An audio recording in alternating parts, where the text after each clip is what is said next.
రెండో సంవత్సరానికి అడుగుపెట్టింది. ప్రభుత్వ వైద్య కళాశాల శాశ్వత భవనాల కోసం ఖమ్మం అర్బన్ మండల పరిధిలోని బల్లేపల్లి రఘునాథపాలెం మండల కేంద్రంలోని 40 ఎకరాల భూమిని కేటాయిస్తూ ప్రభుత్వం ఉత్తర్వులు జారీ చేసింది. త్వరలో భవనాల నిర్మాణం ప్రారంభం కానున్నది. జిల్లాలోని సత్తుపల్లి, పాలేరులో నర్సింగ్ కళాశాలను ప్రభుత్వం మంజూరై పనులు పురోగతిలో ఉన్నాయి. విద్యకు సంబంధించి ఎంతో కాలంగా పదోన్నతుల కొరకు ఎదురు చూస్తున్న పదోన్నతుల ప్రభుత్వం చేపట్టడంతో జిల్లాలో గెజిటెడ్ ప్రధానోపాధ్యాయులుగా 66 మంది, ప్రాథమిక పాఠశాల ప్రధానోపాధ్యాయులుగా 101 మంది, స్కూల్ అసిస్టెంట్లుగా ఇంగ్లీష్లో 32, గణితంలో 84 మంది, తెలుగులో 223 మంది, ఉర్దూలో 1, జీవశాస్త్రంలో 109 మంది, ప్రత్యేక విద్యకు సంబంధించి 7 చొప్పున మొత్తం 1095 మంది పదోన్నతులు పొందారు. అదేవిధంగా 780 మంది ఉపాధ్యాయులు బదిలీ అయ్యారు. ప్రస్తుత విద్యా సంవత్సరంలో జిల్లాలో ప్రభుత్వ పాఠశాలలో చదువుతున్న విద్యార్థులకు పాఠశాల ప్రారంభం రోజునే 5,17,274 ఉచిత పాఠ్య పుస్తకాలని అందించాం. 3,82,205 నోటు పుస్తకాలని ఉచితంగా అందజేశాం.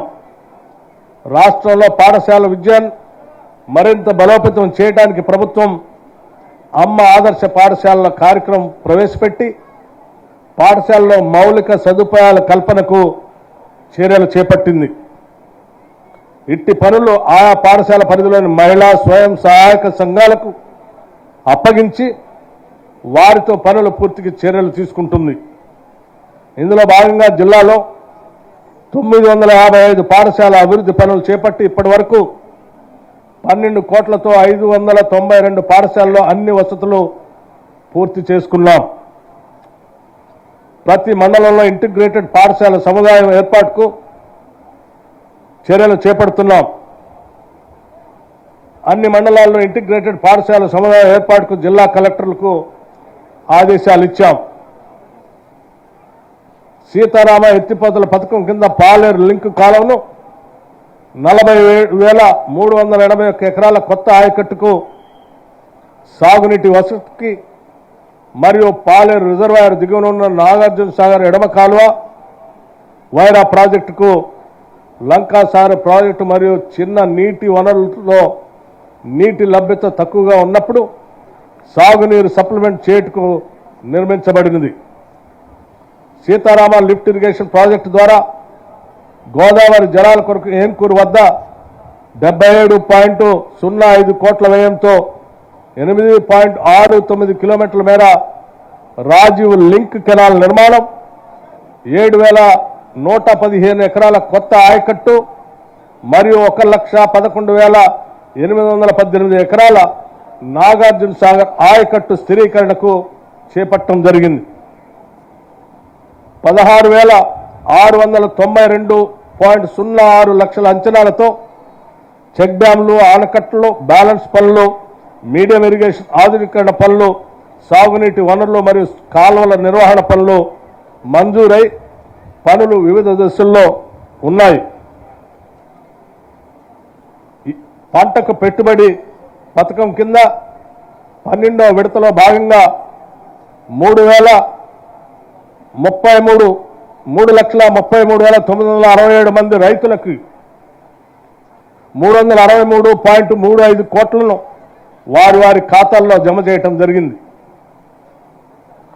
రైతు బీమా పథకం, ఈ పథకం కింద 2023 సంవత్సరానికి సంబంధించి ఇప్పటి వరకు 830 క్లెయిములకు గాను 41.50 కోట్లను నామినీ ఖాతాల్లోకి జమ చేయటం జరిగింది. కల్తీ విత్తనాలను అరికట్టడానికి పోలీసు మరియు వ్యవసాయ శాఖల అధికారులతో ప్రతి మండలం డివిజన్ స్థాయిల్లో టాస్క్ ఫోర్స్ బృందాలను ఏర్పాటు చేయటం జరిగింది.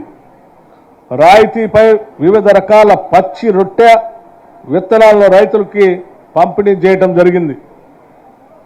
విద్యుత్ శాఖ సంబంధించి 2024-25 ఆర్థిక సంవత్సరంలో 21.66 కోట్ల వ్యయంతో 132/133 kV పంపింగ్ సబ్ స్టేషన్ పనులు మరియు 1.3 కోట్ల వ్యయంతో 18 km 33 kV లైన్లు పూర్తి చేసి వినియోగంలోకి తీసుకున్నాం.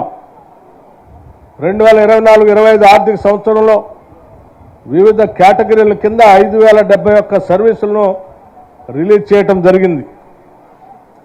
షెడ్యూల్డ్ కులాల అభివృద్ధి శాఖకు సంబంధించి ఈ శాఖ ద్వారా జిల్లాలో 41 వసతి గృహాలు నిర్వహించబడుతున్నాయి.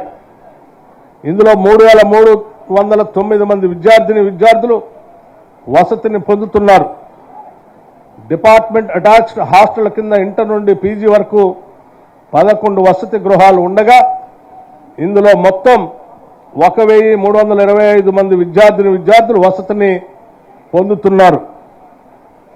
దళిత బంధు పథకం ద్వారా చింతకాని మండలంలో 3462 మంది లబ్ధిదారులు కాను ఒక్కొక్కరికి 10 లక్షల చొప్పున 346.20 కోట్లు 5 అసెంబ్లీ నియోజకవర్గాల నందు 483 మంది లబ్ధిదారులు కాను 48.30 కోట్లు మంజూరు చేసి వివిధ రకాల యూనిట్లు ఏర్పాటు చేయడం జరిగింది. మొదటి దఫా యూనిట్లు గ్రౌండ్ అయి ఆయా యూనిట్లు విజయవంతంగా నడుపుకొస్తున్న లబ్ధిదారులకి రెండవ దఫా యూనిట్లు గ్రౌండింగ్ అయ్యే విధంగా చర్యలు తీసుకోవాల్సిందిగా ఆదేశించాం. దీనికి సంబంధించి సర్వే